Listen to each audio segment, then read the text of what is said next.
In 2012, Westminster United Methodist Church will celebrate its 200th anniversary.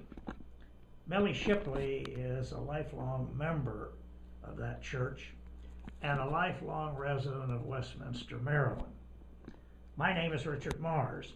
I am also a member of Westminster United Methodist Church, and we are here today in Millie's home to have a conversation with Millie about her recollections of her experiences in Westminster and at Westminster United Methodist Church.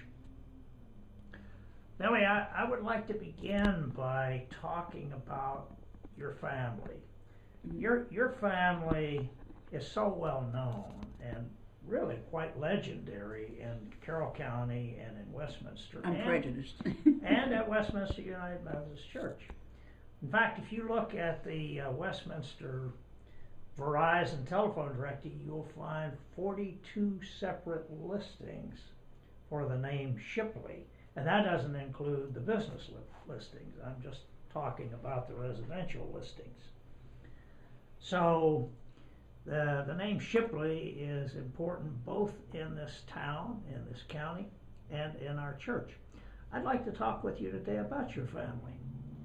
I'd like to begin with the history of your family.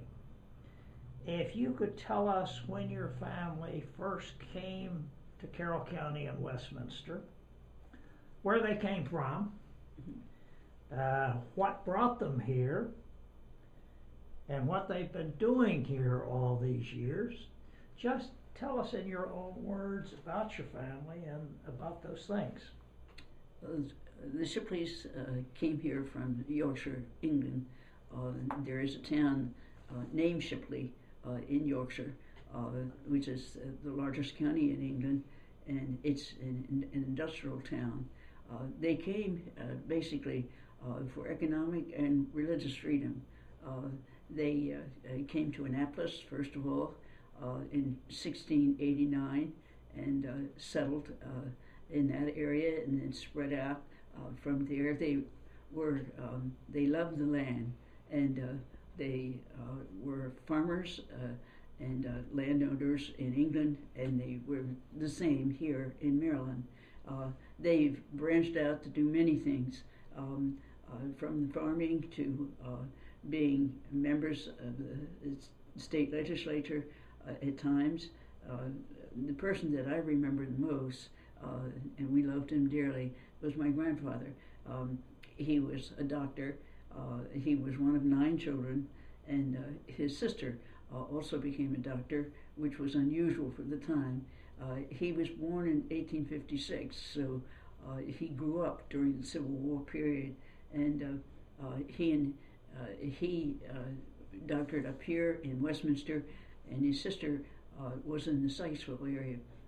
They were good friends, and they loved each other.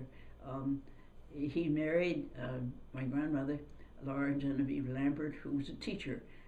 They were both members of Westminster United Methodist Church and sang in the choir, and that's how they met. She was a lady who became president of what was the Women's Science Christian Service then, and it's United Methodist Women now. But they had 4 children. They had 6 children really, but they lost 2 of them, twin boys.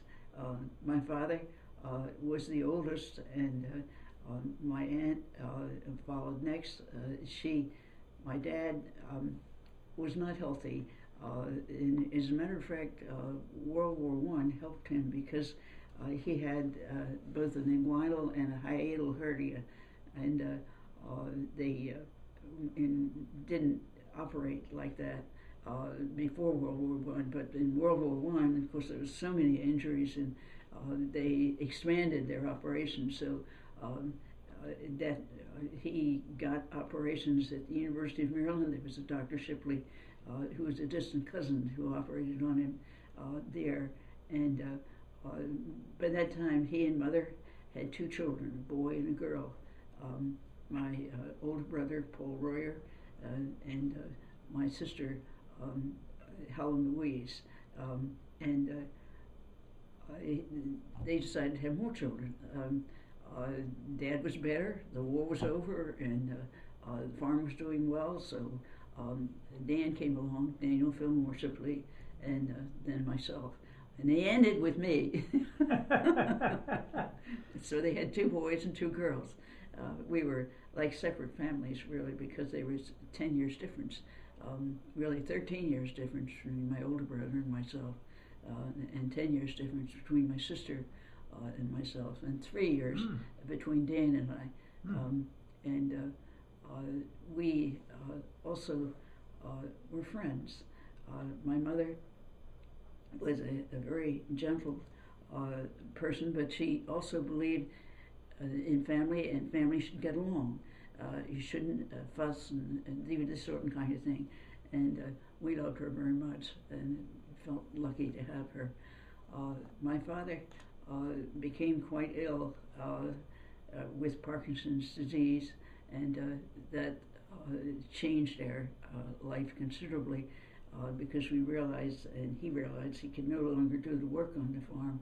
And so we moved here to West Green Street and added to this house. It was a shingle house first, and then we put siding, white aluminum siding on it. My mother was a real homemaker. I know I'm prejudiced, but she really was. And she determined to care for Dad at home, so we added a bedroom and bath onto the end of the house and a brick porch. It has an entrance to the kitchen and also to their room, so that if there should be a fire or whatever, we could get them out quickly without having to go through all the sections of the house to do it.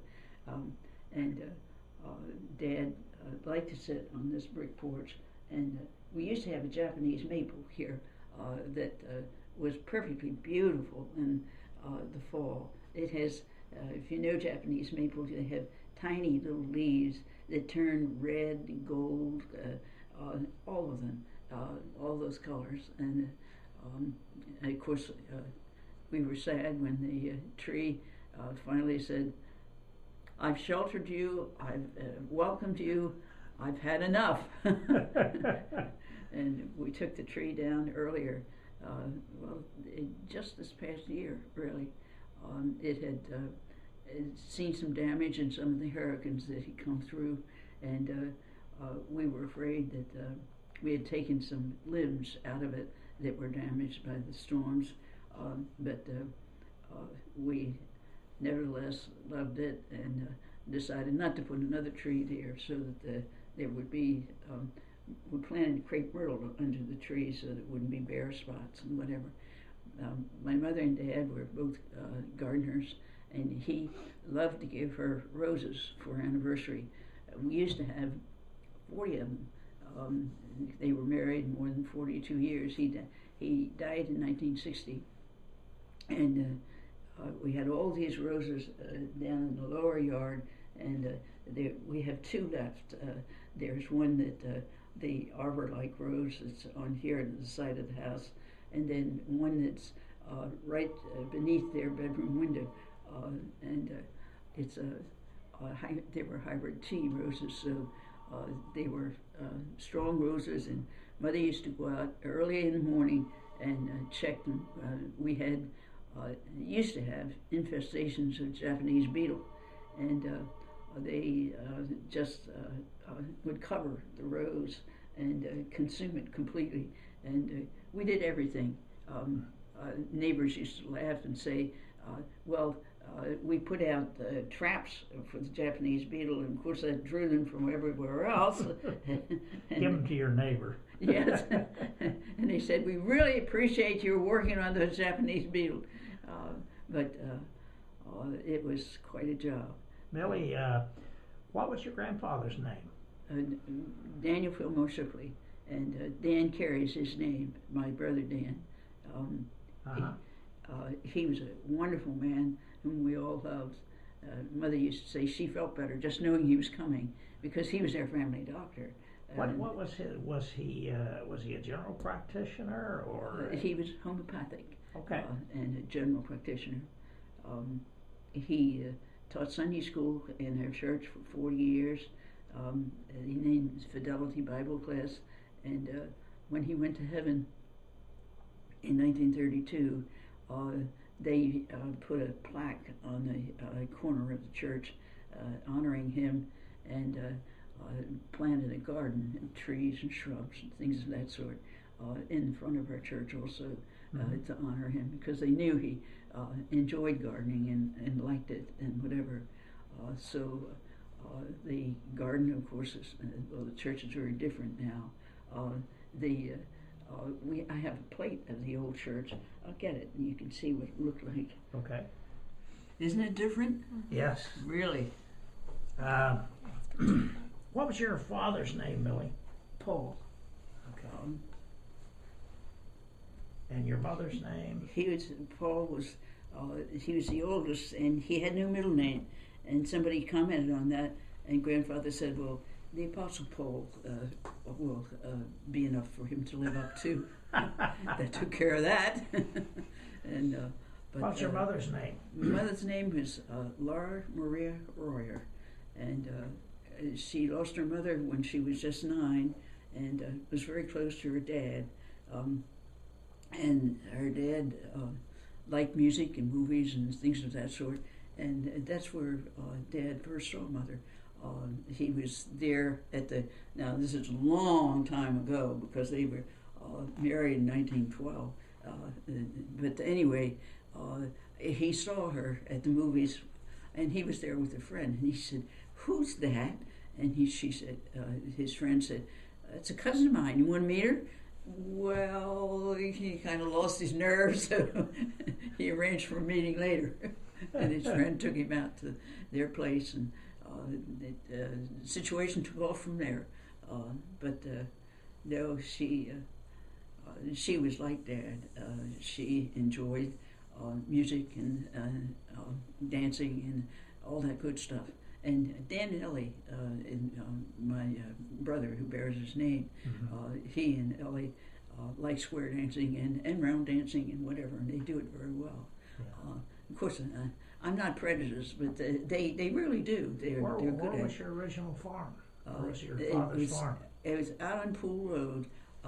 It's long gone now. It's a development, and we... Sorry about that.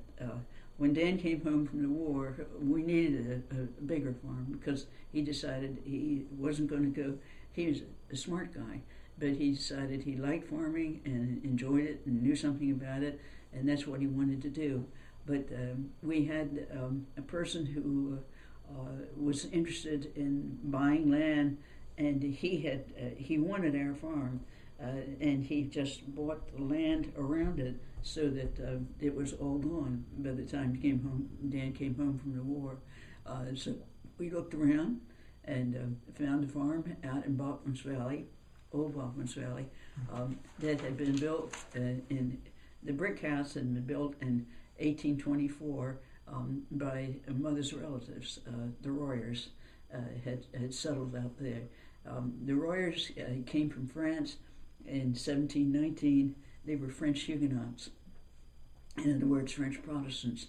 They came here for religious freedom, and there is a house across the hill in Old Bachman's Valley on Fradiger Mill Road that was built by one of the Royers, and it became a house church, because they thought, well, maybe we better worship right close to home.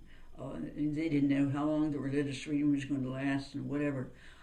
So it's still, it's on the National Registry of Historic Places, and it was damaged by a bad storm that we had, but some of the oaks in the yard in that area were over 200 years old, and they had sheltered the house. And finally, in 1900, they decided, well, we were settled enough. They could start a Brethren church. That's what they were, members of the Church of the Brethren, and they did here in town, off the park. which is still, of course, an ongoing concern for us. And the persons who live in the old house on Fridinger Mill Road, it's on the National Register of Historic Places because they wanted to keep it like that, and they did. They had an unusual arrangement. And it sounds like it would be awkward, but the way they did it wasn't. They had chairs that they hung around various areas, as well as seated areas, so that they would have extra seating when they needed it for the people who came. And it's a perfectly beautiful house. So I hope the people that live there continue to appreciate it and keep it in good shape. That's on Fridinger? Yes, off Fridinger Mill Road, out in Old Buckman's Valley. And of course, it's just across the hill from where my brother and his wife live on Beggs Road. They built a house above the farm at the top of the hill, and in woods there, about 12 acres of woods. And what he's done is he's received, I'm bragging about him now, but he deserves it. Carroll County used to be first in ag land preservation. It's now fifth, but as you know, he has 3 farms now. The Wareham farm, where his wife Eleanor grew up, and a little farm next to that. And of course, as you know, we're Piedmont Plateau also. So this means hills and valleys and gullies also, if you don't care for them. So he has made it a tree farm, and he doesn't plant the trees himself, but he works with the forestry, and they analyze the soil for him, whatever, and tell him what trees would be best to plant there. So he's got a mixture of the deciduous trees and the evergreen trees, and of course I think it's perfectly lovely. You grew up on the farm on Pool Road? Yes. Before you moved to this house here on Green Street? Yes. Well, we moved when Dan came home from the war. As I said, we felt we needed a bigger place, so we sold that place, and it's not there any longer. It's all gone to development. Can you tell us a little bit about what it was like over there when you lived there as a child? Yes. Well, of course, the high point of the time was having grandfather come visit, and grandmother was a good cook, so we used to have family dinners, and my mother was very family oriented too, so the idea of having dinners at Thanksgiving and dinners at Christmas and birthdays and whatever was a tradition, and we took turns. My aunt was also a good cook, and she never married, but she was fascinated by history and helped start the Historical Society in Carroll County in 1939, and she was the first resident curator. She lived there for 6 years, and unfortunately she became ill with Parkinson's, and it was too much for her to do it anymore. So she had a talent for making good friends. And Miss Dorothy Elderdice, whose house used to be right across the street here, and whose father, who was the president of what was then Westminster Theological Seminary, which was on the hill right next to the college, which was then Western Maryland College. And they were very good friends. And when her parents died, she continued to live there. She taught dramatics and public speaking and whatever at the Westminster Theological Seminary. And she started a costume shop. She also gave nativity inspirations, and the Theological Seminary used to have a roof that set out, and then there were huge windows on either side, so they could used that roof for setting for angels, and then the nativity scene was the entrance, and it had a fine sign, "Blessed be thy coming in, and blessed be thy going out." So she was very talented, and she had over 3,000 costumes in that house, from cellar to attic. Everything was 3,000. Yes, it was as neat as it could be. She was also a leader in relations with blacks.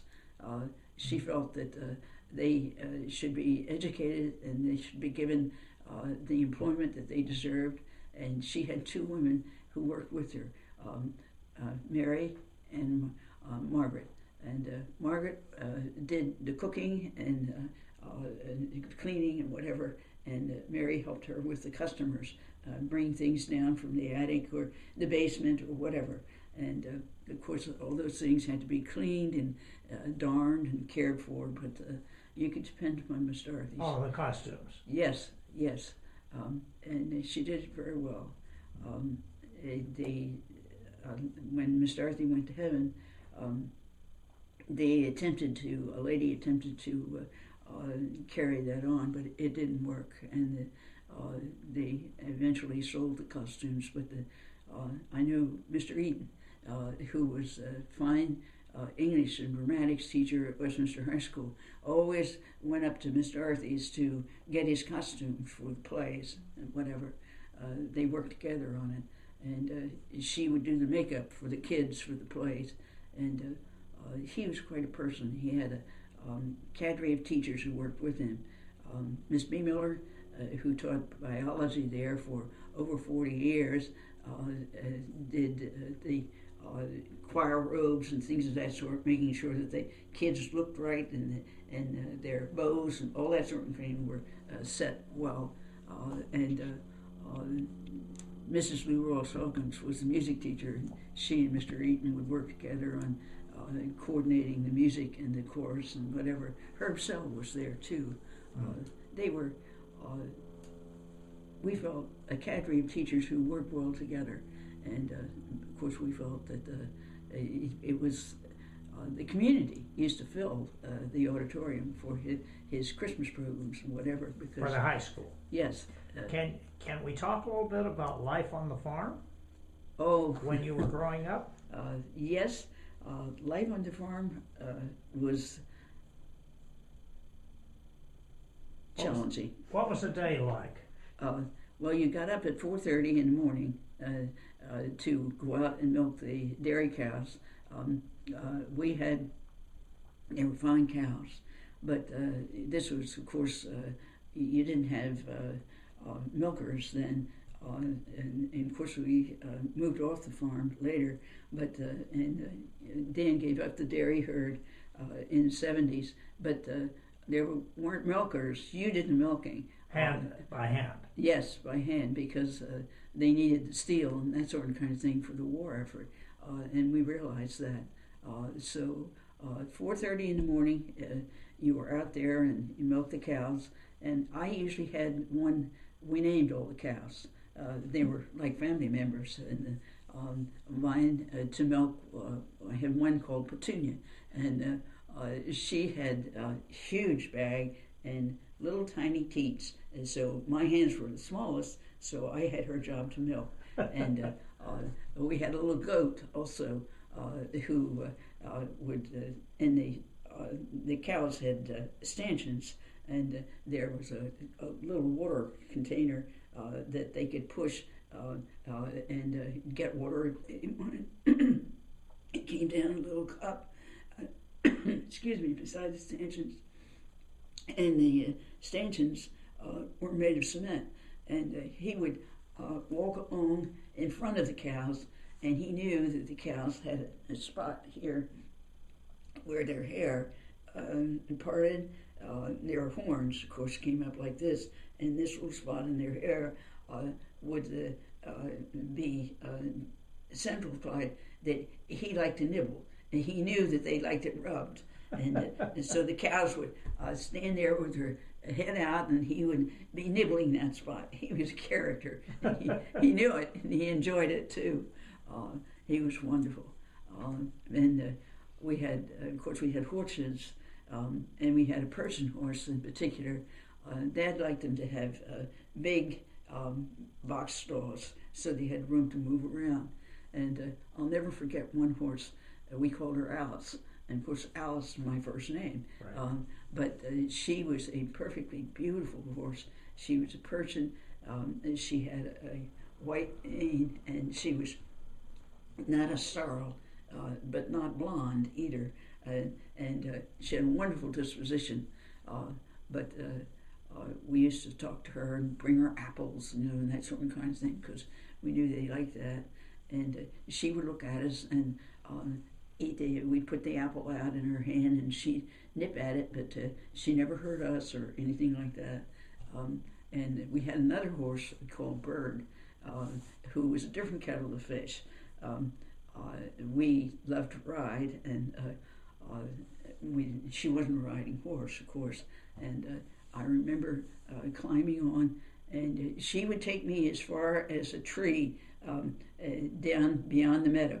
And she looked at that tree, and she'd turn around and look at me as if to say, "Are you on tight?" And she'd gallop back to the barn. That was enough. She was a wonderful horse.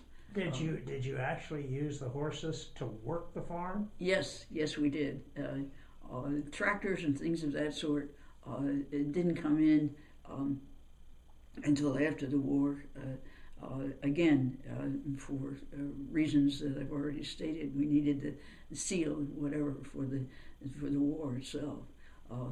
And I can still remember I was lying on the floor listening to Rose Poncell and the Coca-Cola Hour doing my Latin when I heard this announcement that the Japanese had attacked Pearl Harbor.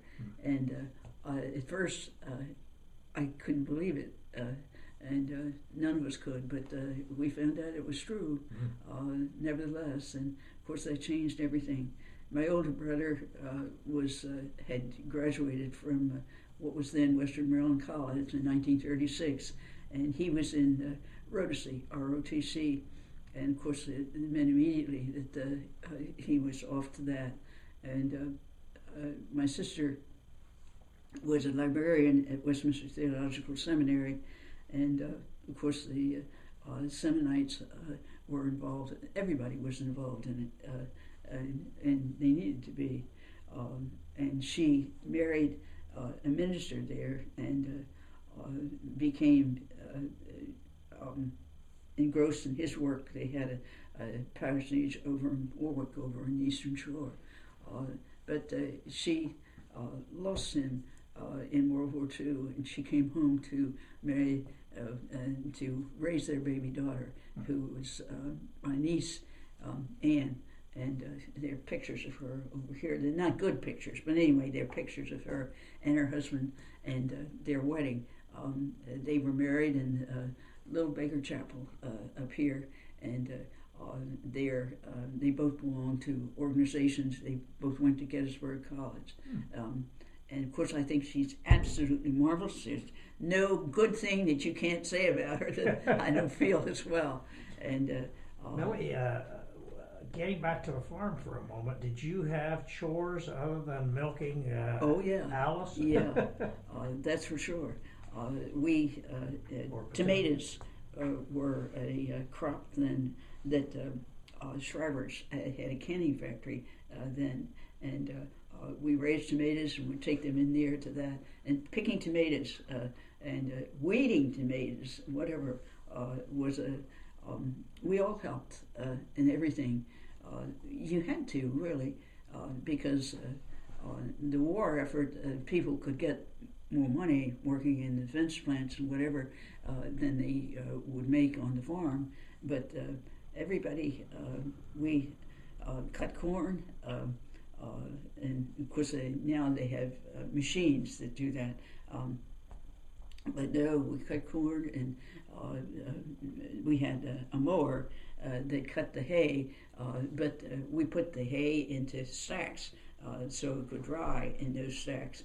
And we did the same thing with the wheat and whatever. The wheat and the corn were both put in shocks so they could dry better. And it was quite a process. And I remember my mother had a sister who married a fine man who was very family oriented, and her sisters both married. Well, all three sisters married. The oldest sister, Aunt Blanche, became a nurse and married a doctor, and she lived in Jacksonville, Florida. But they used to come up for the summers, and of course, people came to us because, well, farmers, you were very busy. You didn't have time to run around and do this and that and the other. And Aunt Grace married Uncle Ed Carr, and he was head of the Clamor Steamship Corporation in New York, and handled the Port Authority, worked with the Port Authority there. We, Uncle Frank, worked for AT&T, and they had summer cottages on Long Island, Jamesport, Long Island. He felt that when the New York World's Fair happened, Uncle Ed said, those children ought to see that. It's 1939? Yes. Okay. And so he said he would see to it that we got out there, and Aunt Grace and Aunt Mill would take us out to the fair and show us around. And we were eating supper when World War II began.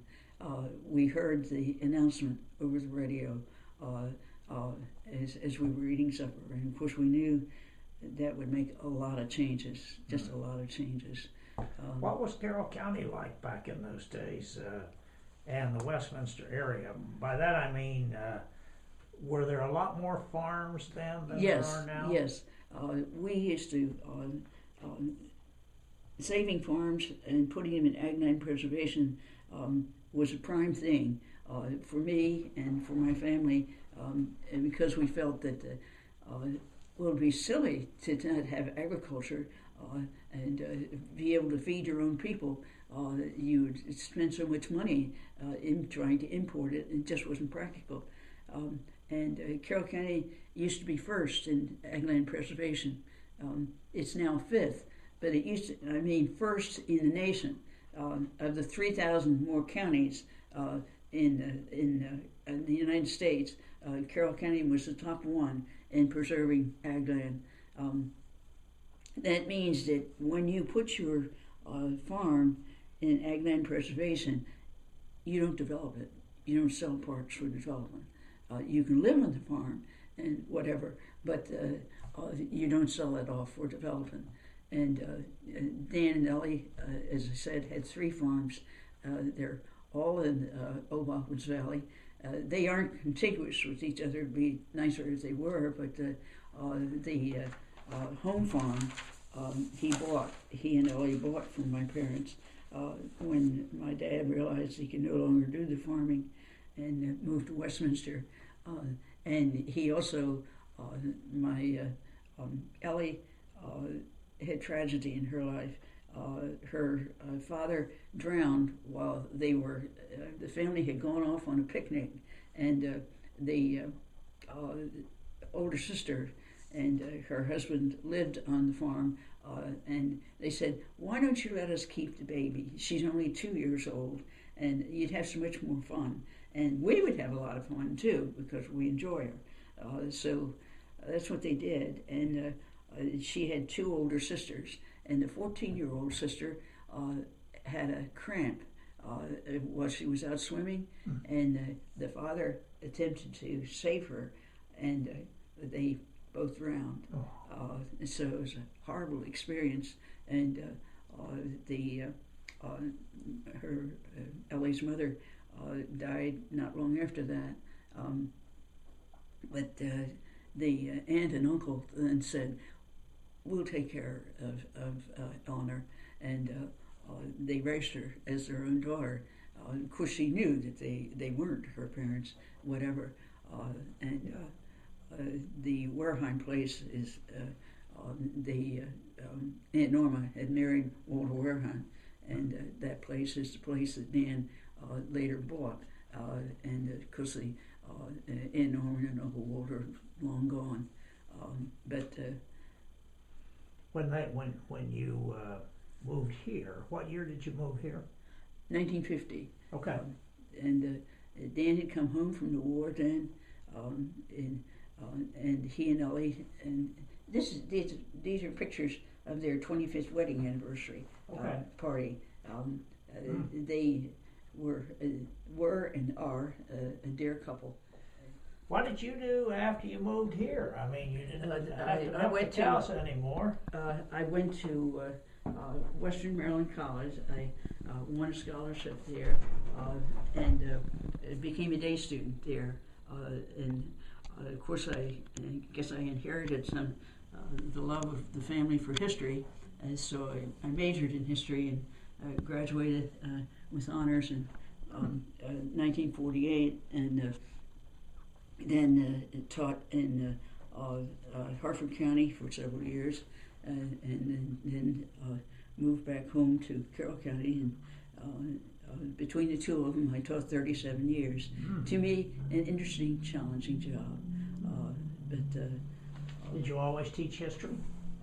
No, we had a program, they called it CORE then, and in Harford County, that meant a giant core. English, social studies, science, and math. Well, I could handle the first three, but the math, I last had math in the 8th grade, and I was teaching 8th graders math.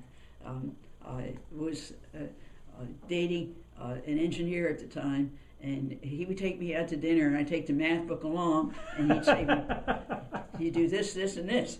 But it wasn't fair to him, it wasn't fair to the kids, and certainly wasn't fair to me either. So after struggling through that, and I made a lot of good friends there. Also, Happy Maury was a first grade teacher, and she and I became friends, and remained so even after we moved back to Carroll County. Where did you teach in Carroll County? In Carroll County, it was core, but smaller. But where? What school? Westminster High School. Okay.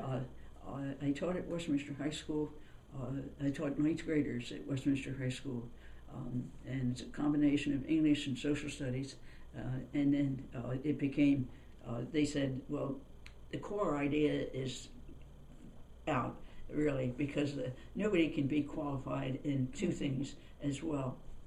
So they asked us to choose whether we wanted to teach English or social studies. And I chose, then it was called civics, it was government. And so I chose civics, and we had an annex that was added to the high school, which was, of course, on Longwell Avenue then. And we felt we were really something because the annex was brand new. And Herb Sell is a wonderful guy, and my room was room 13. Miss Crow was room 11. Miss George was room 12. My room was room 13, and the music room was right next to mine. The band room was across the hall, and when the kids practiced, that was out on the yard area, and everybody said, well, gee, your kids. I said, well, we got used to music. And the only one that really got to me was Herb Sell's a wonderful music teacher. And he worked very well with Mr. Eaton and Miss Beemiller and whatever, and putting on shows. His kids used to sing, hang down your head, Tom Dooley, hang down your head and cry. I said, that one really gets to me. He said, well, I'll try to tone that down a little bit. Tell us a little bit about Westminster when you were here in the 50s, going to college and living here. Oh, my. Westminster was trying to make up its mind how to grow, really. Main Street, we had wonderful stores in Westminster. T.W. Mather and Son was a prime place to go. It's now a music store, but No, my dad worked there when he was growing up and going to high school. And the Methodists did a lot, really, for Westminster. Is it like a department store? Yes, it was. It had you could go in the front door and walk out the back door, and it had clothes, beautiful clothes, make mine McKettrick, tailored clothes and whatever, and they had hats, and they sold shoes, and upstairs there was they sold furniture as well, and at Christmas time they had a Christmas shop up there for the kids. They were really something, and Evelyn Mather, who was very much interested, of course, in the store, but she thought that Westminster ought to have a library. And the Old Times building was just up the street from T.W. Mather's, and it had an extra room, and that's where she started a library. And it was donations of books and things of that sort, whatever, there. Well, of course, now it's just amazing. You've been to our Carroll County Public Library now, but nevertheless, she started it, and it grew from there. And of course, Miss Dorothy, the churches cooperated in the plays that she gave, and we had choirs and all that sort of kind of thing. They cooperated too, and the Historical Society used to have special programs as well. And then it was just the Shellman House, and then Tess Kimmy, who was an organist in our church and directed the choir, lived in that area, right next to the Shellman House. Really, it was the Kimmy House, and she and Aunt Sis were very good friends. And as I say, Aunt Sis and Miss Dorothy and Tess Kimmy all worked together in founding the Historical Society, and they, and of course, what is now Cocky's Tavern was Huffman's Inn. And that was a wonderful place to eat. Thelma Huffman really knew how to cook and encourage people. And Mr. Eaton lived on the second floor. It was an inn as well as a rooming house, and he always ate there. And he never owned a car, never learned to drive a car, and he would walk across from Huffman's to the high school, and he had his own key because he always liked to get there early. So he'd get there about 6:30 and let himself in and get himself all situated and whatever for teaching. And as I say, he was something.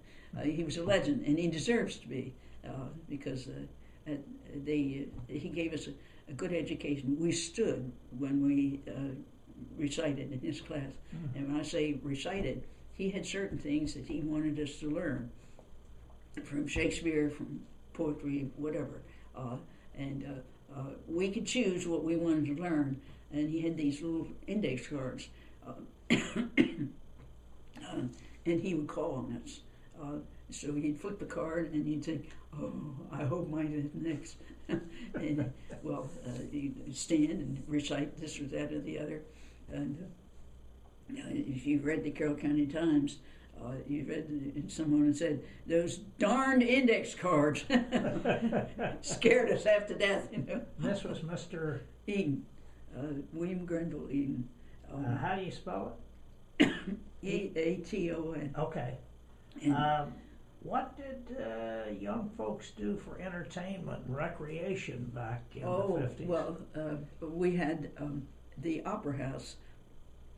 Then was like a little theater for kids, and Miss Dorothy and some of the other folks in town we'd put on plays and things like that. And of course, parents and grandparents and relatives showed up for these plays, and of course it was good training for us too. Really, we were scared to death, but anyway, we learned. Did you have a movie theater? It became a movie theater, the Opera House did. Out near Harry's No, it's in downtown Westminster. It's on this side of Main Street about a block down from our church. As a matter of fact, it became a place for newspaper production, whatever. Okay. And the man who owned it turned the roof of it into a garden. It was a lovely place, and I don't know whether you can still see that or not, but it was a large building, of course, and he could do with what he wanted. And there used to be opera lunch there to one side, so that you could get something to eat, but you were not to take it in the theater. You were to eat it in a little lunchroom, and that was understood, because you want to mess in the theater, whatever. What about movies? Oh, well, Nelson Eddy and Jeanette MacDonald. When I'm calling, we'll try to imitate it, Yeah. whatever. But they and Canadian Mountie. yes, just wonderful shows. And Dad used to tell the gentleman who ran the theater, as long as you have shows like this, you'll have people come. They'll come. He said, well, he wasn't so sure. They wanted more modern things, you know. And we had two other theaters in town, the Carroll Theater and the State Theater, where they... So you had 3 theaters in Westminster? 3 movie theaters in Westminster? Well, more like places for... the Opera House was a place for stage, Right. Whatever, gave plays. But yes, really, movies used to be quite the thing. Saturday night, oh my, that was the place to be. Well, of course, people had worked hard all week, and the stores stayed open on Friday night and Saturday night. At 11 o'clock wasn't unusual for the closing time for stores. And of course, we had a lot of stores then downtown. Rosenstock's, Kaufman Fisher's. Rosenstock's had, he was Jewish, and he had the latest in clothes, whatever. And Kaufman Fisher's was more tailored, and of course Mathers just led the whole thing. And they were all right there on Main Street. You could walk down from Rosenstock's, and Mathers was maybe half a block down, and half a block from that. And the railroad tracks divided the town and north and south. Did you have train service that you could go in and out of Baltimore? Yes, we did. The B&O had a unit here, and they called it the Western Maryland. And I can remember I became a scout leader for a time, and my kids, I wanted to see the service center. So I took my scout troop. We got on board the train, and this was all just amazing because, well, I hadn't been on a train either that much when I was little at their age. And so we went on up to the service center, and they toured the service center, and they would arrange for and of course the train went to New Windsor. So we walked down to the station, don't be late, and whatever. They were Brownie Scouts. And Sippy Campbell really was a Girl Scout leader in this town who did a wonderful thing for Girl Scouts. She's long gone to heaven now. But her husband, Monk Campbell, was a great supporter of that. And of course we had Boy Scouts too, whatever. Boy Scouts are much more a unit now than the Girl Scouts are. But we had Boy Scouts, Girl Scouts, and youth groups. And 4-H? Yes, 4-H fair. Well, 4-H has been here for more than 100 years. And of course Ellie was a 4-H leader. She was one of their top ones. They sent her to Chicago, where they had major meetings of 4-H. And of course, here's Carroll County Farm Museum. Was established in 1965, and Dan and Ellie and the family were active in that too. And Ellie's still a guide out there. And At the museum? Yes. My sister was too. She Okay. loved being there. So farming and the community, as I say, emerged. And I think I probably told you where it used to be first in ag land preservation, and in all of the 3,000 or so counties in the United States. Now we're fifth, and fighting to hold our own, really, with development and whatever. But they have the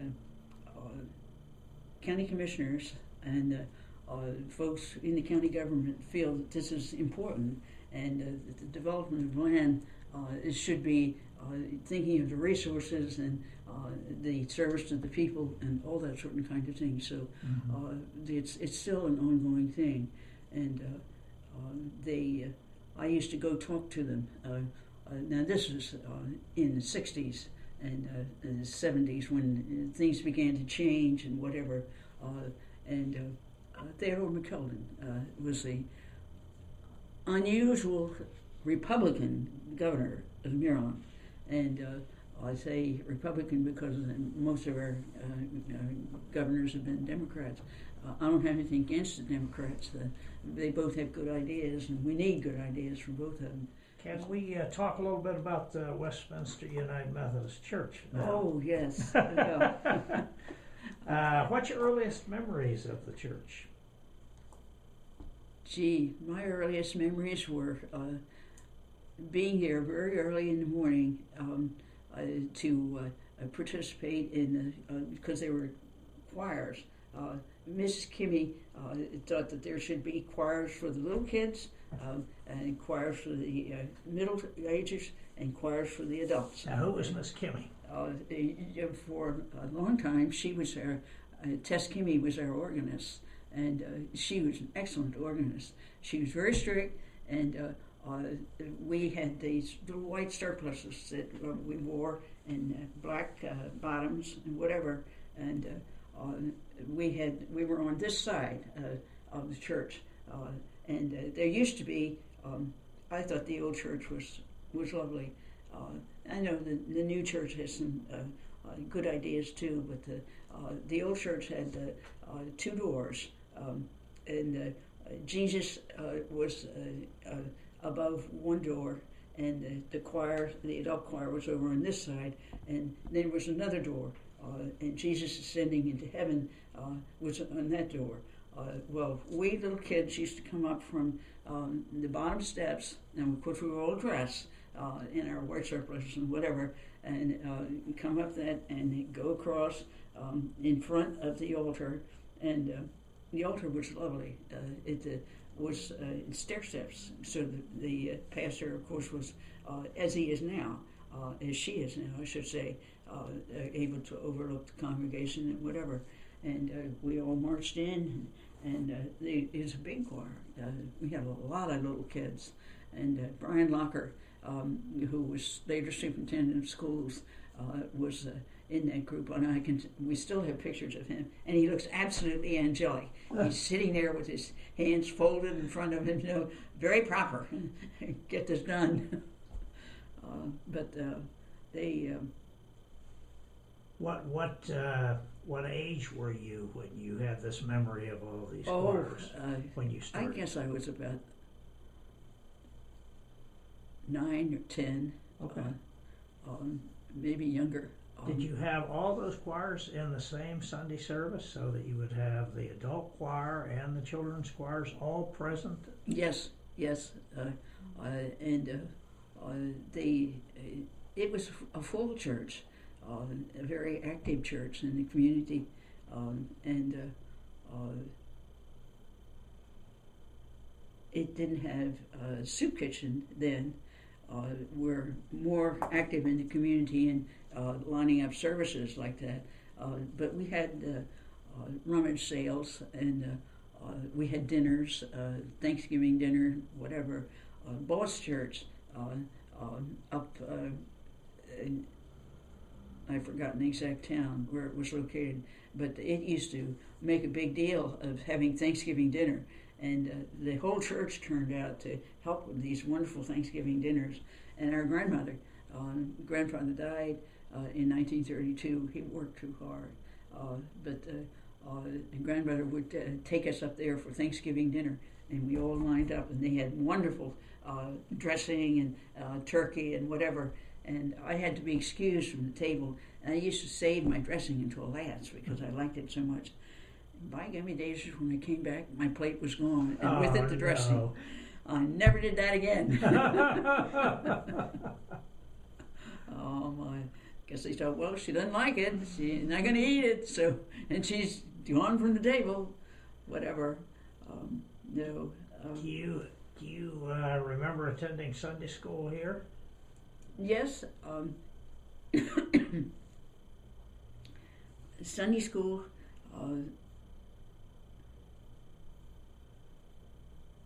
We learned things and needed to. I think Mr. Eaton was a Lutheran, but then kids were supposed to learn things and stand up and recite and whatever, and he did. I later taught Sunday school in the junior department. I taught fifth graders, and we had a.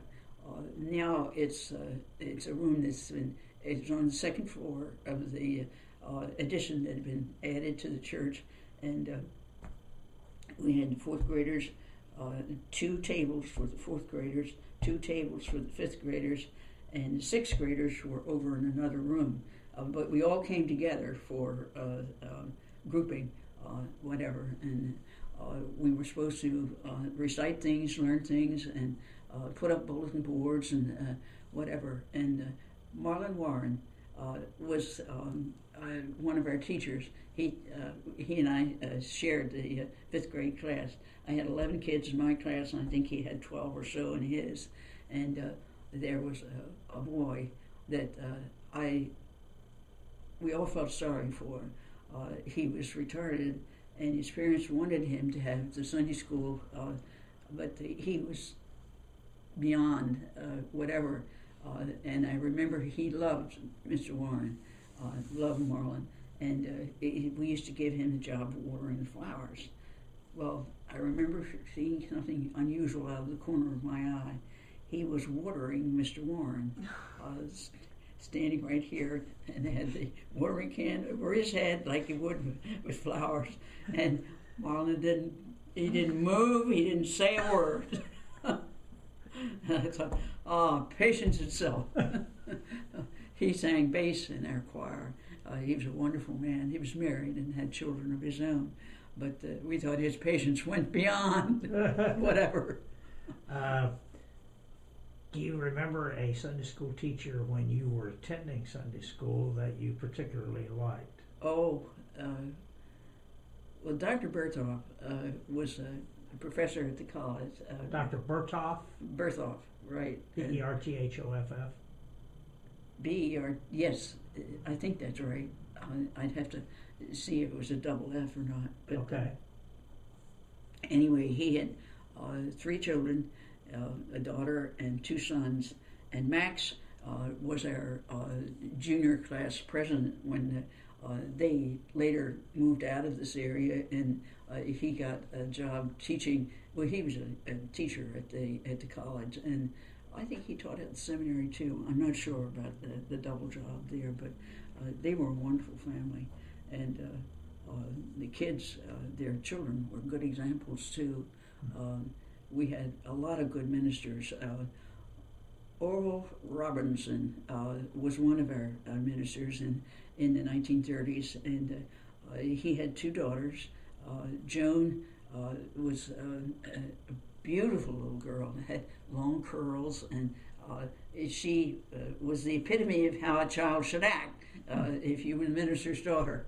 But she was a beautiful little girl too, and we had a sad time when he was given a job as a pastor in Washington, D.C., and we used to go over and see them, and whatever.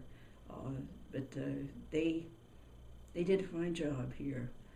and they did a fine job in Washington, D.C. too. Of course, Joan went to college and married and had kids of her own and far gone, but nevertheless, there was quite a setup. And of course, the singing. Our church was known for its singing, its Christmas programs. We had, and Dad was head of the ushers for years, and Dr. Enzer was our minister before he became president of the college, and he gave Dad the ultimate confidence. He said when Paul was in charge of the ushers, he knew the service would go well. There would not be this running around and whatever, it will be orderly. Dad did that for years and loved doing it. Did Dr. Enzer become president of the college or the seminary? He became president of the college, and I don't think they ever. I'm not sure about that, but I know he was president of the college. Okay. So you remembered her, Orville Robinson and Dr. Enzer. What other pastors do you remember? Well, I think our present pastor. This is the first time we've had two lady pastors, and I think they're both good. And you can. There's no trouble hearing Dr. Laura. Even without the microphone. No.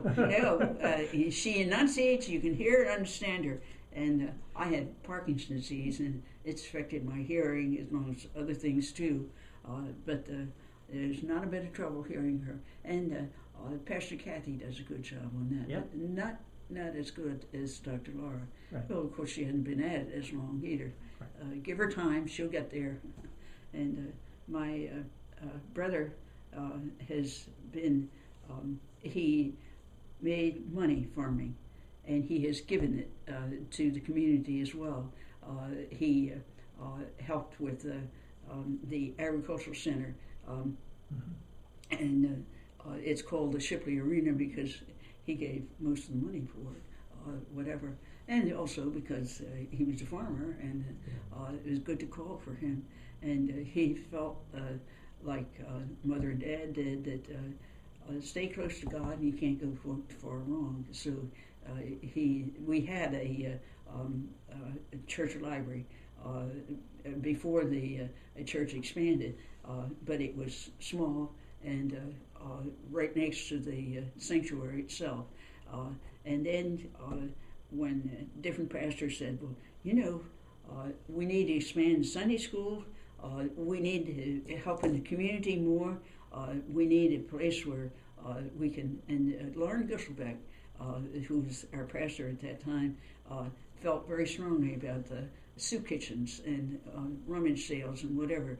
And United Methodist women always did hold fine rummage sales, and they were many, many, many good cooks among them.